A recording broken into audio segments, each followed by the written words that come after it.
한번 따라합시다. 감사는 믿음의 열매다. 제가 고기 말고 특별히 좋아하는 음식이 한 가지가 있는데 국밥을 좋아합니다. 그런데 안 먹는 국밥이 한 가지가 있습니다. 그게 뭐냐면 따로 국밥입니다. 제가 따로 국밥을 절대로 먹지 않습니다. 똑같은 국밥인데 가격이 다른 것에 비해서 조금 비싸기 때문에 그래요. 국밥이 특이한 줄 알고 한번 시킨 적이 있었습니다. 그런데 국 따로 밥 따로 나오는 것이 따로 국밥이라고 하는 거예요. 돈도 더 비싸게 받습니다. 그런데 여러분, 이 따로 국밥을 시켜서 드시는 분들도 자세히 보면 나중에는 따로 국밥으로 드시는 것이 아니라 다 말아서 드시고 음식을 먹습니다. 그럴 거면 처음부터 말아서 주면 되는데 사람들이 이 따로라고 하는 말에 특별한 관심을 갖다 보니까 조금 더 비용을 지출한다 하더라도 그것을 드시는 것 같아요.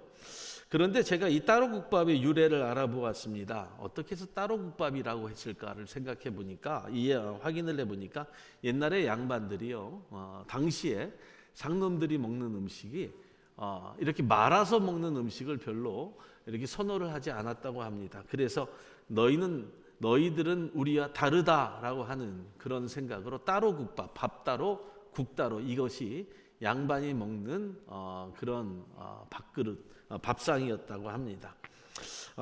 어쨌든 따로 국밥과 여러분 그냥 국밥의 차이는 별것이 없는데 앞에 따로라고 하는 말만 다르다라고 하는 거예요. 사랑하는 성도 여러분, 하나님께서 우리 인생에 주신, 중심에 주신 세 가지의 단어가 있습니다. 기쁨, 기도, 감사예요. 따로따로 떨어진 것 같습니다. 마치 따로 국밥처럼 생각을 하게 되는데요. 그 단어를 바울은 데살로니가 교회에 편지를 하면서 따로가 아닌 하나로 정리를 해놓았어요. 바로 우리가 읽었던 항상 기뻐하라, 쉬지 말고 기도하라, 범사에 감사하라입니다. 할렐루야. 그런데 이 말씀은요, 하나님의 부탁이 아니라 또한 명령이었습니다. 기뻐하려고 노력해 보아라가 아니라 기뻐하라였고요. 기도할 마음이 들면 하라라고 하는 것이 아니라 기도하라이셨고요. 상황이 좋아지면 감사해라가 아니라 감사하라입니다. 왜 하나님께서 이렇게 강하게 말씀을 하셨을까요? 그 이유란, 감사라고 하는 것은 어쩌면 환경의 이 산물이 아니라 꼭 성도로서 맺어야 할 믿음의 열매이기 때문에 그렇습니다. 그래서 믿음의 열매로 기뻐하고 기도하고 감사해야 된다. 오늘 이 말씀이 우리 안에서 다시 한번 저와 여러분들 감사의 씨앗을 심고 우리의 마음속 깊은 곳에 감사의 뿌리가 내려지고 삶의 여러 계절 속에서도 감사의 줄기가 자라나고 마침내 인생의 모든 자리에서 감사가 어떤 열매가 풍성히 맺혀지는 은혜가 저와 여러분들 가운데 있기를 주님의 이름으로 축원합니다. 첫째로 오늘 말씀을 나누면서 항상 기뻐하라입니다. 항상 기뻐하라. 이 말씀은 감사의 뿌리라고 하는 것은 주 안에서 기뻐하는 기쁨이다라고 하는 거예요. 주 안에서 누리는 기쁨. 우리 사랑하는 집들이 가족 여러분, 오늘 바울은 우리에게 첫 번째로 이렇게 명령을 해요. 항상 기뻐하라. 그런데 여러분, 이 항상이라고 하는 말은 잠깐 기뻐하고 잠깐 슬퍼하는 어떤 감정의 파동을 이야기하는 것이 아니라 끊어지지 아니하는 지속되는 기쁨을 이야기하고 있어요. 즉 우리의 삶 전체를 덮고 있는 영적인 기쁨을 말씀하고 있다는 거죠. 즉 저와 여러분들이 집을 사고 새로운 자동차를 샀다고 해서 얻는 기쁨과는 차원이 다른 기쁨이다라고 하는 거예요.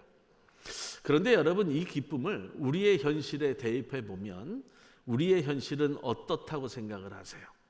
우리는 다 따로 국밥처럼 생각을 합니다. 그러니까 하나님의 기쁨이 나에게 있는데 우리는 병원에 가서 원치 아니하는 의사의 말을 들었을 때, 결과를 들을 때 기쁨이 사라집니다.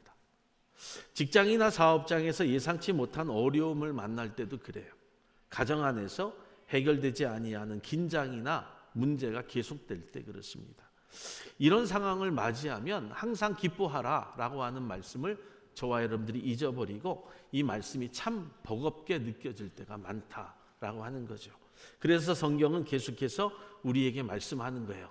이 명령을 통해서 너희가 환경을 보지 말고 대신해서 기쁨의 근원이 어디에서 흘러나오는지를 바라봐야 된다라고 하는 거예요. 여러분, 그 기쁨의 상황은요, 첫째로 주님 자신에서 나온다라고 하는 사실을 말씀해 주고 있어요. 성경을 보면 하나님께서 주시는 기쁨은 환경을 초월하고요, 그 상황을 뛰어넘고 흔들림이 없는 이 내적인 기쁨을 이야기하고 있어요. 하박국 3장 17절로 18절의 말씀에 우리가 너무도 잘 알고 있는 말씀이잖아요. 비록 무화과 나무가 무성치 못하고 없을지라도 나는 여호와로 말미암아 즐거워할지로다. 하박국의 상황이라고 하는 것은요, 절망 그 자체였습니다. 경제적인 실패가 있었고요, 농작물의 실패가 있었고 미래의 불확실함.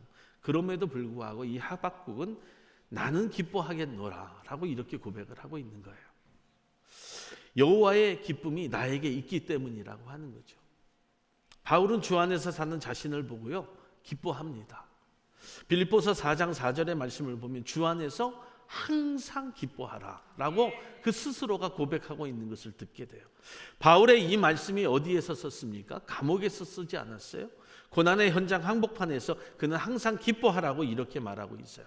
무엇이냐면 기쁨의 근원은 상황이 아니라 주 안에 있기 때문이라고 하는 것을 말씀하고 있는 거예요. 그런데 우리는 늘 상황을 봅니다. 그 상황 속에서 기뻐할 것인지 아니면 슬퍼할 것인지를 결정한다라고 하는 거죠. 요한복음 15장 11절의 말씀을 보세요. 내 기쁨이 너희 안에 있어 너희 기쁨을 충만하게 하려 함이라 라고 하는 말씀이 있습니다. 하나님의 기쁨이 나에게 있기 때문에 우리 안에 충만한 기쁨으로 채워주신다는 거예요. 사랑하는 여러분, 주님께서 주시는 기쁨은요, 우리의 마음속으로 흘러들어오는 그분의 기쁨이라고 하는 거예요. 예수님의 기쁨이 우리 안에 들어오면 환경이나 상황은 변하지 않는다 할지라도 우리의 마음이 변해요. 그리고 시선이 변해지고 해석이 달라진다라고 하는 거죠. 그렇기 때문에 주로 인한 기쁨이 오늘 저와 여러분들 가운데 이 아침에 있기를 주님의 이름으로 축원합니다. 성경은 그래서 이 기쁨을 무엇이라고 이야기해요? 성령의 열매라고 이야기하고 있는 거예요. 갈라디아서 5장 22절에 바울은 성령의 열매 첫 번째와 두 번째를 이야기할 때 사랑과 희락이라고 이야기했어요. 즉 희락은 기쁨이죠. 즉 우리가 그 기쁨을 만들려고 노력하지만 그 기쁨은 내가 만들려고 노력한다 되는 것이 아니라 하나님이 주시는 성령의 열매라고 하는 거예요. 우리가 아무리 기쁨을 만들려고 해보세요. 그 기쁨이 오래 가지도 않을 뿐더러 만들어지지도 않는다라고 하는 거예요. 그래서 우리는 상황에 따라 무엇을 이야기합니까? 기쁨이라고 이야기하는 거예요. 무엇을 얻고 가졌다고 기뻐하는 우리 자신을 볼 때 우리가 얼마나 불쌍한 존재인지를 알게 되죠. 그것이 사라지거나 없어지면 또 금세 슬퍼지기 때문이라고 하는 거예요. 성령께서 우리 안에 열매 맺게 하시는 기쁨은 그래서 성도들이 있는 특별한 기쁨이기 때문에 그 기쁨의 열매가 자연스럽게 이어지고 열매로 맺혀짐을 성령이 증거하고 있는 거예요. 그래서 세 번째, 그 기쁨은 어떻게 이어집니까? 감사의 뿌리가 되어가는 거예요. 감사가 뿌리가 된다. 사랑하는 여러분, 기쁨의 모습은요, 감사의 시작입니다. 기쁨이 있어야 감사가 시작이 되는 거예요. 기쁨이 사라지면 어떻게 돼요? 입술에서 감사도 사라지지 않습니까? 불평이 나오고 원망이 나오게 되어 있어요. 기쁨이 넘치면 감사는요, 자연스럽게 따라옵니다. 여러분들 분명히 그런 경험들을 수도 없이 해볼 거예요. 여러분 그런 경험들 많이 해보셨잖아요. 지금도 그런 경험을 하면서 살고 있어요. 신앙의 기쁨을 잃어버리면요, 자 보세요. 그렇게 좋던 교회도요, 금세 싫어져요. 그렇게 좋아했던 성도들, 친구들도요, 금방 싫어집니다. 왜요? 서로에 대한 기쁨을 잃었기 때문이라고 하는 거예요. 감사가 나옵니까? 감사의 기도가 되지도 않는다라고 하는 거죠. 왜냐하면 기쁨은요, 마음의 상태이기 때문에 그래요. 내가 마음의 상태가 지금 기쁘다라고 하면 감사가 막 쏟아지게 되어 있어요. 감사는 마음의 표현이기 때문에 그래요. 바울은 감사보다 그래서요, 항상 먼저 기뻐하라라고 이렇게 말씀하고 있는 거예요. 물론 우리의 삶에도 감사가 중요하지만 감사 이전에 더 중요한 것이 삶의, 인생의, 신앙의 기쁨이 있어야 함을 말씀하고 있는 거예요. 사랑하는 여러분, 기쁨이 없는 감사는요, 억지 감사잖아요. 또 기쁨이 있는 감사는 자연스러운 열매라고 하는 거죠. 기쁨이 있으면 그래서 감사가 살아나고, 감사가 살아나면 신앙이 살아나게 되어 있어요. 주 안에서 기쁨을 회복하고 감사가 다시 흘러나오는 우리 사랑하는 성도들 되기를 예수의 이름으로 축복합니다. 자, 두 번째는요, 쉬지 말고 기도하라. 쉬지 말고 기도하라. 이 감사는 기도하게 하는 영적 변화라고 하는 사실을 저와 여러분들이 알아야 돼요. 이 쉬지 말고 기도하라 라고 하는 이 구절, 정말 짧은 구절이지 않습니까? 그런데 우리의 신앙을 꿰뚫어 버리는 영적 말씀이라고 하는 사실을 저와 여러분들이 분명히 알아야 돼요. 왜요? 성도는 기도해야 되기 때문에 그래요. 여러분, 쉬지 말고 기도하라 라고 하는 이 단어는요, 우리의 숨이 반복되듯 맥박이 뛰듯 끊어지지 아니하는 상태를 말씀하고 있어요. 죽었다라고 하는 표현이 뭐예요? 죽었다. 숨을 쉬지 않는다는 거죠. 맥박이 뛰지 않는다는 거예요. 그런 사람은요, 죽었다고 표현을 해요. 사랑하는 여러분, 우리가 성도로서 우리가 기도하는 사람이 되지 않을 때 우리는 죽은 인생이에요. 마지막 순간까지 그 의미가 더해져서 우리는 기도해야 됨을 성경이 말씀하고 있는 거예요. 마지막까지 하나님과 연결된 상태를 유지하며 살아가라고 성경이 말씀하고 있는 거죠. 즉, 우리가 죽음에 이르는 그 순간까지라도, 아니 그 죽은 이후에 우리의 영혼이 하늘에 올라가는 그 순간순간마다 우리는 기도해야 되는 사명이 성도에게 있음을 성경이 증거하고 있는 거예요. 그것이 쉬지 않는 기도의 이유다라고 하는 거죠. 왜요? 기도는 하나님과 나의 인생을 이어주는 영적인 호흡이기 때문에 그래요. 사랑하는 여러분, 우리는요, 이 공기를 들어 마실 때 숨을 쉬어야 되겠다라고 생각하면서 이 공기를 들여 마시는 분은 한 분도 없어요. 또 살아야 되니까 이 공기를 내뱉어야 되겠다라고 생각하는 분들은 없어요. 그냥 자연스럽게 공기를 마시고 내뱉습니다. 또 숨이 가쁘면 어떻게 해요? 더 깊이 숨을 들여 마시기도 하고 내뱉기도 합니다. 기도는요, 하나님을 향한 본능이에요. 성도의 본능이라고 하는 거예요. 반드시 해야 산다라고 하는 거예요. 기도가 부족하면 어떻게 해야 돼? 더 깊이 숨을 쉬어야 되듯 더 깊은 기도를 통해서 하나님 앞에 나아가야 되죠. 그런데 기도가 끊어지면 어떻게 돼요? 그분은 그 영혼의 산소가 부족해지다 보니까 더 숨이 가쁜 거예요. 기도해야 돼요. 숨을 쉬어야 돼요. 그런데 숨을 쉬지 않고 살아가다 보니까 더 그 숨이 가빠지게 된다는 거죠. 두려움이 밀려오고 또 감사가 여러분 말라버립니다. 왜? 죽을 것 같으니까. 그래서 다윗이 이렇게 외치는 거예요. 시편 62편 8절의 말씀을 보면 항상 하나님을 의지하고 그 앞에 토하라 라고 말씀을 해요. 토하라. 사랑하는 여러분, 기도는요, 예쁘게 꾸민 말이 아니에요. 우리 그대로의 마음을 하나님 앞에 온전히 숨김없이 올려드리는 성도의 행위라고 하는 거예요. 여러분들이 자녀를 위해 기도할 때 온갖 예쁜 말을 다 동원합니까? 만물을 창조하신 그리스도시여, 이 땅에 나를 위하여 오신 예수 그리스도시여, 이 땅에 전지전능하신 하나님이시여 라고 기도합니까? 그렇게 기도 안 하시거든요. 여러분, 다른 기도도 마찬가지예요. 그저 우리의 삶에 내가 주님 앞에 기도할 때 토하라 라고 하는 말씀처럼 토해내는 거예요. 주님, 하나님이라고 하는 그 이름을 토해내면 되는 거예요. 여러분들이 아픈 자녀 그 손가락을 위하여 기도할 때 생각하면요, 그냥 나도 모르게 눈물이 콧물이 범벅이 되는 거예요. 전지전능하신 하나님 찾지 않아도 돼요. 거룩하신 하나님 찾지 않아도 돼요.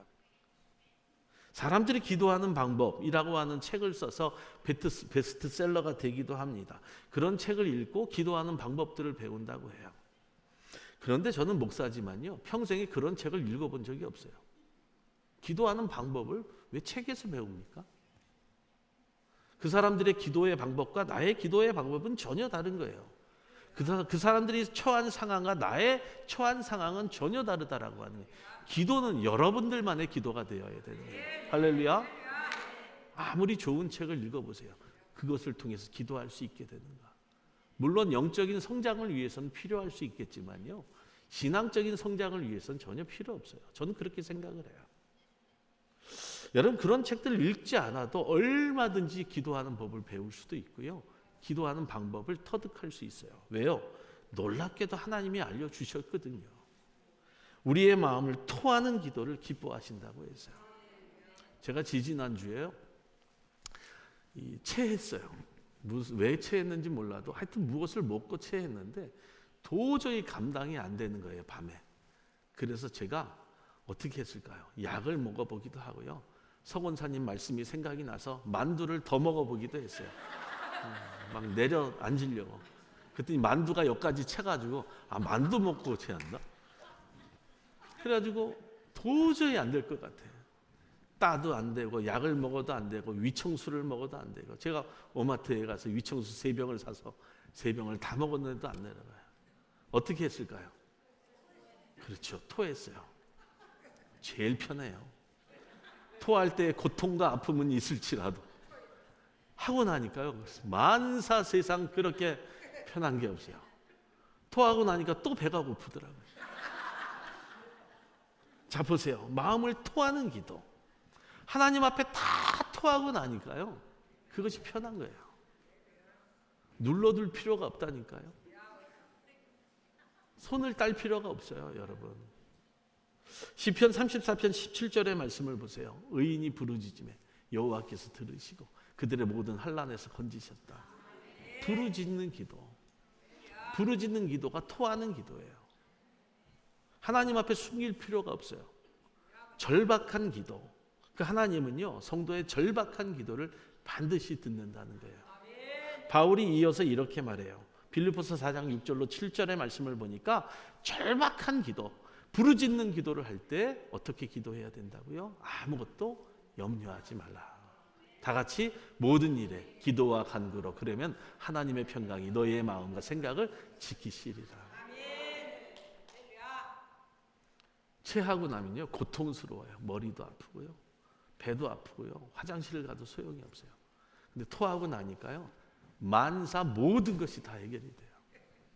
마찬가지예요. 성경에는요, 기도하는 방법을 정확하게 알려주셨다라고 하는 거예요. 우리가 책 읽지 않아도 돼요. 무슨 스펄전 목사님의 책을 읽고, 물론 신앙인 어떤 영적인 도전이 될 수 있겠지만 그것이 신앙을 바꿀 수는 없어요. 기도는 문제를 바꾸는 것이 아니에요. 상황을 바꾸는 것이 아니라는 거예요. 내 중심의 은혜를 바꾸는 거예요. 내 중심에 지켜주시는 마음을 바꿔가는 거예요. 문제는 그대로 있어요. 그럼에도 불구하고 마음은요, 평강을 얻어요. 그리고 그 평강이요, 감사의 문을 열게 하는 거예요. 할렐루야. 기도는 그래서 현실이 아니라 하나님이 주신 하나님의 관점을 열어둔 영적인 창문이라고 하는 거예요. 기도하지 않으면 영적인 창문이 딱 닫혀 있어요. 왜? 하나님의 뜻, 하나님의 생각, 하나님의 모습을 볼 수 없기 때문에. 그런데 기도하면 그 창문이 열려요. 사람은 누구나 기도하지 아니하면 그냥 현실의 문 앞에만 봐요. 여러분, 무엇을 오픈했어요? 사업을 오픈하든 내가 직장을 다니든 학교를 다니든 기도하고 해야 돼요. 안 그러면 물질만 봐요. 오늘을 열 것인가, 내일을 닫을 것인가, 언제까지 할 것인가, 몇 시까지 해야지 돈을 벌 것인가. 그런데 여러분, 기도하면 현실을 보는 것이 아니라 미래를 보여요. 현실이 무너지잖아요. 반드시 마음이 무너집니다.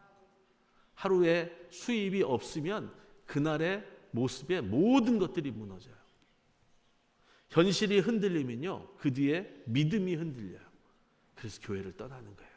하나님을 버리는 거예요. 하나님 없이 열심히 일하면 된다고 생각하는 거예요. 그런데 여러분, 기도하는 순간 우리 현실 넘어 있는 것들이 보이는 거예요. 보이지 않는 세계에서 말씀하고 일하고 계신 하나님의 손길을 보기 시작하는 거예요. 여러분, 잘 보세요. 기도하면 손이 묶이는 거예요. 무릎 꿇고 기도하면 발이 묶이는 거예요. 그런데 하나님이 하시는 거예요. 나의 손과 발을 묶고 나니까 하나님이 일하시고 하나님이 말씀하시는 것이 보이는 거예요. 여러분, 내가 했다? 기도를 내가 했다라고 생각하지 마세요. 기도를 누군가가 했다라고도 생각하지 마세요. 기도는요, 내가 한 게 아니라 하나님이 하신 거예요. 할렐루야. 여러분, 내가 기도해서 됐다고 생각합니다. 내가 기도 열심히 해서 됐다. 교만이잖아요. 기도했다고 해서 하면 여러분, 이 세상에 안 될 사람이 어디 있어요? 고백이 잘못됐잖아요. 하나님이 하셨다는 거예요. 기도 하나님이 하게 하셨다는 거예요. 그 일도 하나님의 손길을 통해서 하게 하신 거예요. 내가 한 건 아무것도 없어요. 내가 했다고 하니까 감사가 없잖아요. 내가 했다고 하니까 날마다 흔들리잖아요. 내가 했다고 하니까 물질만 보고 살아가게 되는 인생으로 전락해버리잖아요. 여러분, 일하고 계신 하나님의 손길을 봐야죠. 예레미야 33장 3절의 말씀을 한번 보세요. 너는 내게 부르짖으라 라고 말씀해요. 내가 알지 못하고 크고 비밀한 일을 네게 보이리라. 내가 한 게 아니라는 거예요. 하나님이 다 보여주시고 하나님이 알려주셨다라고 하는 거죠. 기도는요, 내가 몰랐던 하나님의 계획을 보게 하는 통로예요. 다니엘 2장 22절에 감추어진 일을 나타내시고 어두운 데 있는 것을 아신다라고 말씀하잖아요. 나는 아무것도 모르는 존재였고, 나는 할 수 없는 존재였고, 나는 어둠 속에 있는 존재였는데 하나님이 하시니까 그 어두운 데서 빛을 보는 거예요. 할렐루야. 기도하면 보지 못한 길이 보입니다. 찾지 못한 길이 열리게 되어 있다는 거예요. 왜? 하나님이 보여주시니까. 막힌 길이, 여러분, 막혔던 길처럼 보였던 그 길이 하나님께서 준비하신 새 길로 보여지는 거예요. 할렐루야. 그리고 기도하는 자는요, 반드시 이것을 경험하게 되어 있어요. 사랑하는 여러분, 야고보서 5장 16절의 말씀을 보면 의인의 간구는 역사하는 힘이 크다라고 말씀을 하거든요. 여기서 역사하는 힘이라고 하는 것은요, 내가 하는 힘이 아니에요. 하나님이 하시는 힘을 말씀하고 있어요. 하나님이 직접 움직이시는 능력을 말씀하고 있는 거예요. 그래서 우리는 고백해야 되죠. 기도는 내가 일하는 것이 아니라 하나님이 일하시도록 맡깁니다 라고 하는 거예요. 할렐루야. 내가 일하는 것이 아니라, 내가 한 것이 아니라 하나님이 하시도록 맡기는 일이다. 이런 기도 속에 그래서 감사는 흘러가는 거예요. 하나님이 하시도록 내 모든 일을 맡겼으니 내 수고가 덜어졌잖아요. 얼마나 감사해요. 또 기도는 감사의 문을 여는 신령한 연결된 통로이다라고 하는 거예요. 우리는 흔히 이렇게 말을 해요. 상황이 좋아지면 감사할 수 있겠지. 좋은 말 같아요. 아주. 내 상황이 나아지면 내가 헌신해야 되지. 내 상황이 조금이라도 나아지면 내가 이렇게 할 거야. 아주 좋은 생각, 좋은 마음 같아 보여요. 그런데 여러분, 그것이 물질이든 헌신이든 사명이든 상황이 좋아지고 월급이 많아지고 시간이 많아지면, 그리고 건강이 좋아지면이라고 하거든요.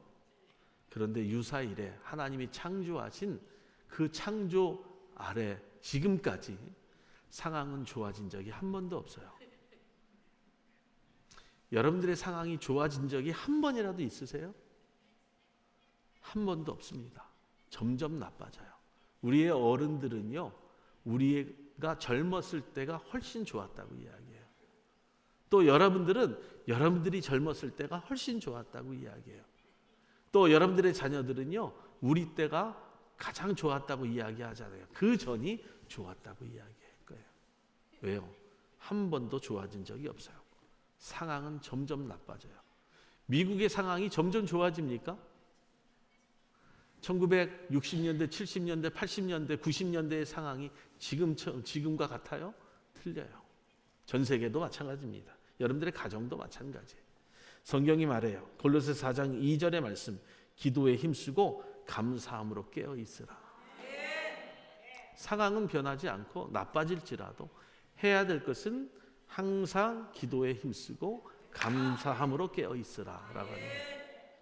성경은 감사의 상황이 좋아져서가 아니라 기도하니까 좋아졌다는 거예요. 하나님이 일하셨기 때문에 좋아졌다는 거예요. 기도가 성도의 동행자임을 말씀하죠. 놀랍죠?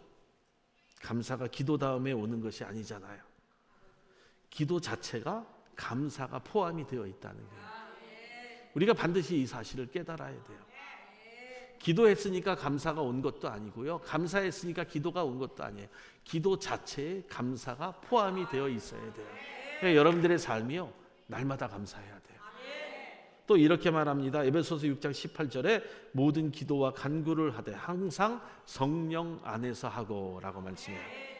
사랑하는 여러분, 기도가 성령과 연결이 되면 우리의 마음에는 감사가요 강같이 흘러갑니다. 왜요? 성령의 열매들이 쭉쭉쭉쭉 맺어가기 때문에 그래요. 성령께서 하나님의 선하심을 먼저 보기 때문이라고 하는 거예요. 시편 136편 1절에 말씀해 보세요. 여호와께 감사하라. 그는 선하시며 그의 인자하심이 영원하미로다. 할렐루야. 성령 안에서 기도하는 상황이 아니라 하나님의 선하심이 먼저 보이는 것이고, 그래서 감사가 저절로 열려지게 된다라고 하는 거예요. 이것이 성령의 열매의 삶을 맺고 사는 자의 삶이라고 하는 거예요. 그래서 바울은 범사에 감사하라 라고 말하기 전에 쉬지 말고 기도하라 라고 말씀하신 이유가 반드시 있는 거예요. 사랑하는 여러분, 이유는 간단합니다. 왜요? 기도가 멈추면 감사도 멈추기 때문에 그래요. 여러분, 기도 없이 어떻게 감사할 수 있겠어요? 기도 없이 어떻게 살아갈 수 있겠습니까? 기도가 흐르면 감사도 흘러가게 되어 있어요. 기도는 감사의 샘물이기 때문에 그렇습니다. 기도가 깊어질수록 감사는 더욱더 풍성해질 것이고, 더욱더 선명해질 것이고, 더욱더 자연스러워질 거라고 하는 거예요. 여러분, 몸이 약해지고 불편해지면 숨 쉬는 게 불편해요. 병들면 숨 쉴 수 없어요. 그래서 죽는 거예요. 불편해지니까 숨 쉬는 법을 잊어버리는 거예요. 숨이 막히는 거예요. 마찬가지예요. 기도를 잃어버리면 불편해집니다. 감사가 없어지는 거예요. 그래서 신앙생활이 불편해지잖아요. 목사 만나는 게 불편해지잖아요. 성도 만나는 게 불편해지잖아요. 왜요? 기도가 없기 때문에 그래요. 기도가 감사의 어머니다라고 하는 말이 있습니다. 사랑하는 여러분, 감사는 기도가 낳은 영적인 자녀라고 하는 거예요. 기도하면 감사는 저절로 따라와요. 할렐루야. 왜요? 기도는 하나님을 붙드는 행위이기 때문에. 기도는 하나님을 신뢰하는 고백이기 때문에. 여러분, 기도하는 사람은 하나님을 보는 것이고 사람을 보지 않기 때문에 그런 거예요. 그런 감사가 저와 여러분들 가운데 있기를 주님의 이름으로 축복합니다. 세 번째, 범사에 감사하라. 이 감사는요, 믿음의 성숙을 드러내는 가장 확실한 열매예요. 범사에 감사하는 사. 세 번째 명령, 굉장히 단순한 것 같아요. 범사에 감사하라. 그런데 여러분, 동시에 우리의 신앙을 가장 강하게 시험할 수 있는 말씀이에요. 범사에 감사하라. 여기서 범사는 좋을 때뿐만 아니라 나쁠 때도, 거할 때뿐만 아니라 떠날 때도, 여러분 기뻐할 때뿐만 아니라 슬플 때도, 풀릴 때뿐만 아니라 풀리지 않을 때도, 축복 가운데 있을 때뿐만 아니라 광야에 있을 때도 하나님께 감사하라 라고 하는 뜻이에요. 즉 조건 없는 감사, 상황을 초월한 감사. 여러분, 이런 감사가 저와 여러분들 가운데 분명히 있어야 돼요. 여러분, 감사는요, 그래서 첫 번째 환경이 아니라 믿음에서 나오는 거예요. 여러분들 믿음의 삶에서 감사가 나오셔야 돼요. 감사는 하나님을 믿는 사람에게서 나오는 신앙의 반응이기 때문에 그래요. 교회를 보면서도 감사하지 못하고, 성도를 보면서도 감사하지 못하고, 내 삶의 모습들을 바라보면서 감사하지 못하잖아요. 믿음이 없다라고 하는 증거예요. 불신자는 환경이 좋아야 웃습니다. 좋은 직장에 취직해야 웃어요. 자기 뜻대로 되어야 기뻐합니다. 자기 말을 들어줘야 기뻐해요. 자기가 원하는 결과가 나와야 감사하잖아요. 그런데 성도는 다르다는 거예요. 믿음의 차원에서 봐야 되는 거예요.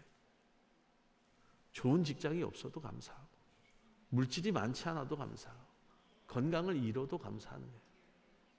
찬양은요, 날마다 감사의 고백들을 하거든요. 그런데 삶이 따라주지 않아요.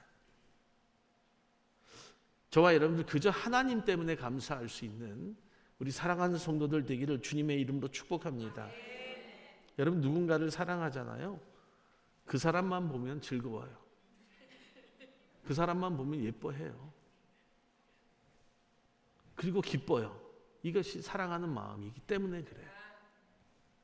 성경은 말하잖아요. 로마서 8장 28절의 말씀을 보면 하나님을 사랑하는 자에게는 모든 것이 합력하여 선을 이루느니라. 할렐루야. 믿으세요? 모든 것이 무슨 말이에요?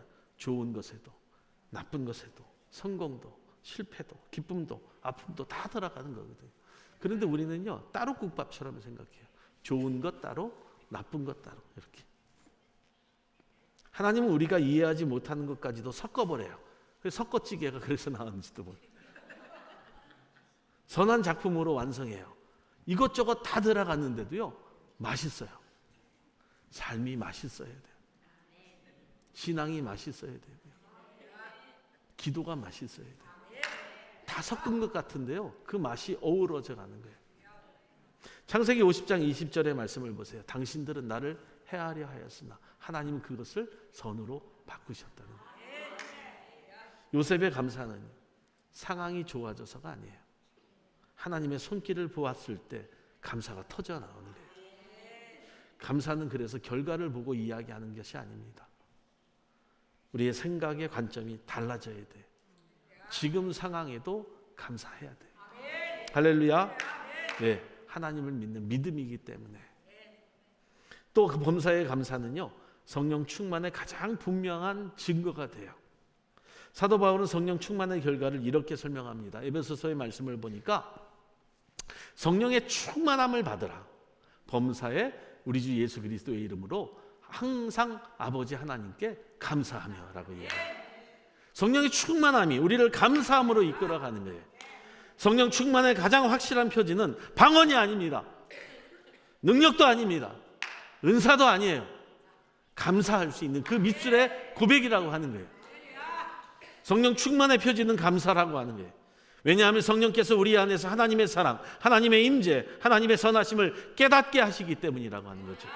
성령께서 내 마음의 문을 열어주시면 환경이 아니라 우리 하나님을 바라보는 놀라운 축복의 감사가 우리의 입술을 통해서 고백되어지는 거예요. 그리고 하나님을 보면 감사가 터져 나오는 거예요. 사랑하는 여러분, 빌립보서 2장 13절의 말씀을 보세요. 너희 안에서 행하시는 이는 누구라고요? 하나님이시라고. 성령이 나를 통해 일하신다고 말씀하고 있어요. 그런 하나님이 내 안에서 일하신다고 하는 그 사실을 알 때 감사가 나와야 안 나와요? 나오죠. 누군가 내 대신 일을 해줄 때 얼마나 감사합니까? 제가 헌치빌에 있을 때는요 저 혼자 다 했어요. 제가 찬양 인도해야 되고요, 제가 주방에 들어가 설거지도 해야 되고, 다 한 건 아니지만 청소도 해야 되고요, 또 이것도 해야 되고요, 저것도 해야 되고, 너무 할 일이 많아요. 몸이 10개라도 부족해요. 그런데 우리 교회에 오니까 너무 감사해요. 다 맡아서 해주잖아요. 친교는 친교대로 해주죠. 또 설거지는 설거지대로 해주죠. 또 청소는 청소대로 해주죠. 재정은 재정대로 해주죠. 성가대는 성가대대로 해주죠. 제가 헌치빌에서는 성가대도 했어요. 노래를 잘하니까 시키더라. 또 이것도 해라, 저것도 해라. 신방도 가야죠. 그런데 여기 오니까 맡아서 해주시는 분들이 있으니까 너무너무 감사해요. 할렐루야. 자, 내 안에서 일하신다는 사실을 알면 감사하듯이 교회 안에서 일하는 성도를 보면 제가 감사해야 되죠. 마찬가지예요. 그래서 범사의 감사는 신앙의 성숙을 증명하는 열매가 되는 거예요. 감사는 단지 입술의 습관이 아닙니다. 감사는요 신앙이 성숙해졌다라고 하는 증거예요. 사람의 욕심이요 끊임이 없습니다. 끊임이 없어요. 가지면 가질수록 더 가지고 싶고, 벌면 벌수록 더 벌고 싶어요. 욕망이 있어요. 여러분 젠슨 황 아시죠? 그분의 재산이 얼마일 것 같아요?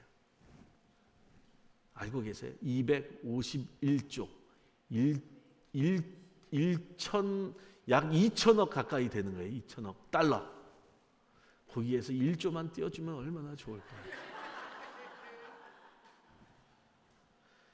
여러분 매달 100만 불은 고사하고요. 한 10만 불씩만 벌면 얼마나 좋을까? 여기 있는 분들 다 그런 생각하실 거예요. 그런데 10만 불이든 뭐 20만 불이든 벌면 만족할 것 같으세요? 천만에요. 다음 달엔 30만 불 벌었으면 좋겠다. 왜요? 사람은요 원래 만족함이 없는 존재예요. 사람을 보며 세상을 볼 때 만족함이 없어요. 어린아이들 보세요. 저는 어린아이들을 요즘 들어서 좋아하는 건데 예전에는 별로 안 좋아했어요. 왜? 아주 악한 놈들이거든요.